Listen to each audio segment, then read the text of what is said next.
সবকিছু ঠিক থাকলে আগামী 26শে মে ব্রাজিল দলে যোগ দেওয়ার কথা বা দায়িত্ব নেওয়ার কথা আছে কার্লো আনচালত্তির। সেই দিন থেকে শুরু হবে ব্রাজিলের কার্লো আনচালত্তির কাজ। এদিকে জুনে ফিফার উইন্ডোতে ব্রাজিল খেলবে বিশ্বকাপ বাছাই পর্বের দুটো ম্যাচ। সেই দুই ম্যাচে মহা গুরুত্বপূর্ণ সেলেসাওদের জন্য।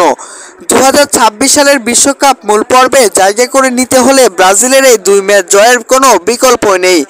এমন ম্যাচের আগে ব্রাজিল স্কোয়াড নিয়ে কাজ শুরু করেছে কার্লো আনচালত্তি। অপরদিকে ইনজুরির কারণে সান্তোসের ম্যাচ খেলতে পারছেন না নেইমার।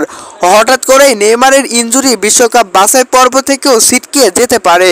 যদিও বিশ্বকাপ বাছাই পর্বের দুই ম্যাচ স্কোয়াডে ছিলেন নেইমার, কিন্তু খেলতে পারেননি ইনজুরির কারণে। কিন্তু এখন প্রশ্ন হচ্ছে, নেইমার জুনিয়র কি এবারের স্কোয়াডে ফিরবেন? কার্লো আনচালত্তি কি ব্রাজিলের স্কোয়াডে নেইমার জুনিয়রকে ফিরাবেন? তবে ব্রাজিলিয়ান গণমাধ্যম খবর কি বলছে?